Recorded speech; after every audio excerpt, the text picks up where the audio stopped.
Hello, thanks for joining me.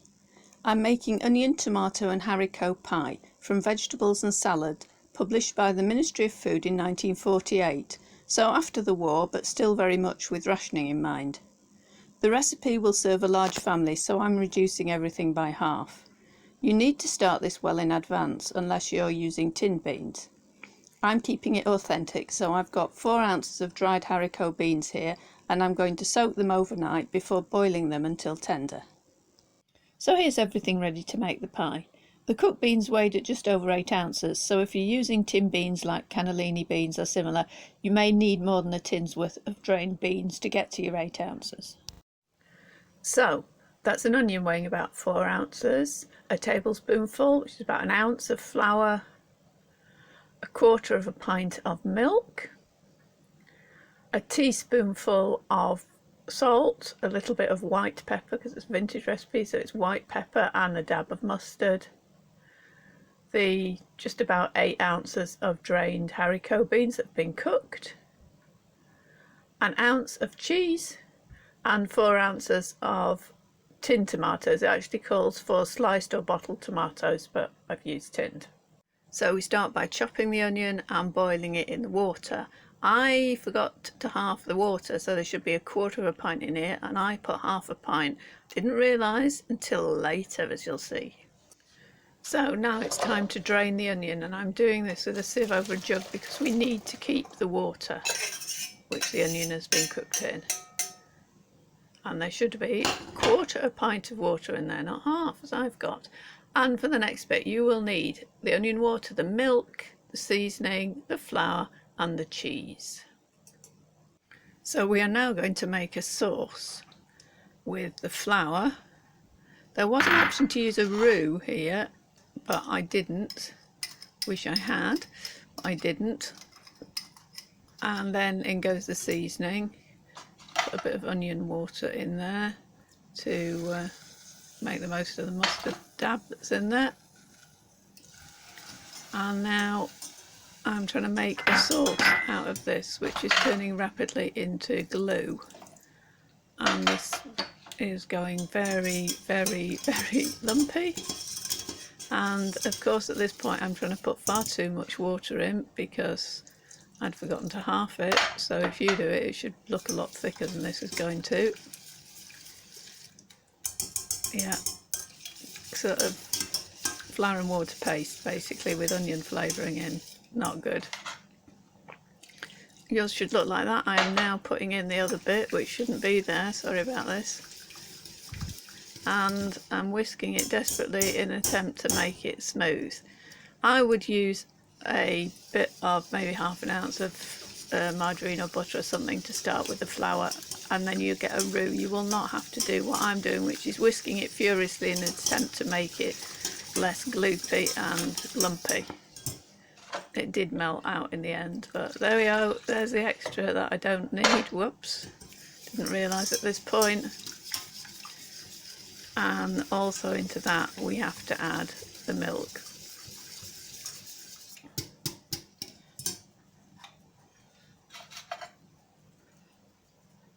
Which is the correct amount.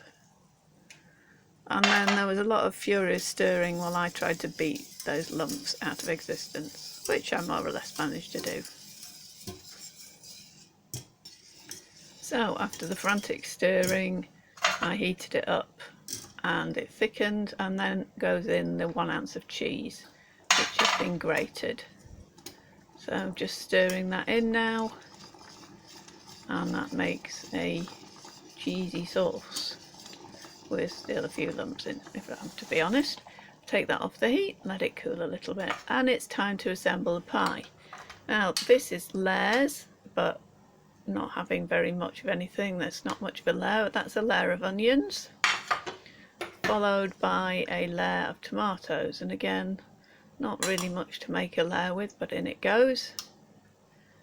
And then on top of that we're going to put in a layer of the beans. So that's half the beans going in there. And then it's just a case of repeat. So the rest of the onions, followed by the rest of the tomatoes, followed by the rest of the beans. Then once the beans are in, I'm going to top that off with the sauce. At this point I suddenly realised I got rather a lot of sauce, and that's when I knew I'd made a mistake, but at that point it was a bit late, so I didn't actually use all the sauce that I've got here. So this sauce is poured on the top. It just sits on the top and it will filter its way through during the cooking, but most of it will stay on the top. So there's my bit of reserved sauce there, which I'm going to use for something else. So that cooked in the oven for about 20 minutes at 200 degrees C until it started bubbling and going a little bit brown on top. And now it's time to serve it. Obviously this is going to look runnier than it should, so time to serve it. First weapon of choice is a spatula. So let's dig in and see what it's like. Yeah, that is a bit runny. It shouldn't be that runny. I'm going to serve about half of this per person. I've got a bit of salad to go with it, which is probably all it needs. No, the spatula's no good. Try again with a spoon, I think. Yeah, there we are.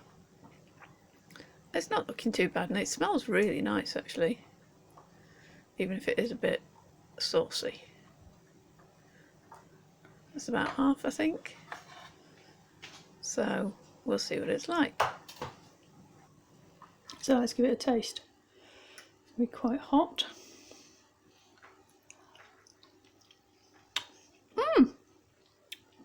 That is a surprise.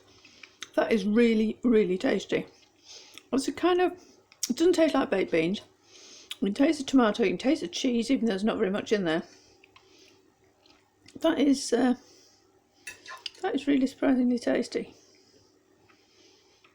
Sort of, I don't know, I'll have another go.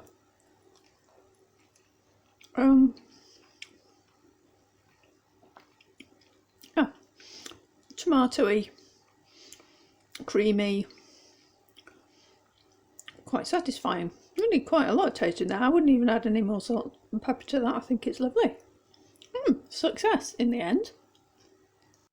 So that was onion, tomato and a haricot pie, and apart from getting the liquid amount wrong, it was very nice actually, and I'd certainly make that again. If you want the recipe, it's in the description along with the costings of how much it cost me to make it, which was not very much at all. If you make this, let me know how you get on with it, and thank you for watching. If you're interested in more vintage recipes, and I've got some more coming up, please subscribe to the channel and hit the bell notification. That way you'll know as soon as I've uploaded a new video.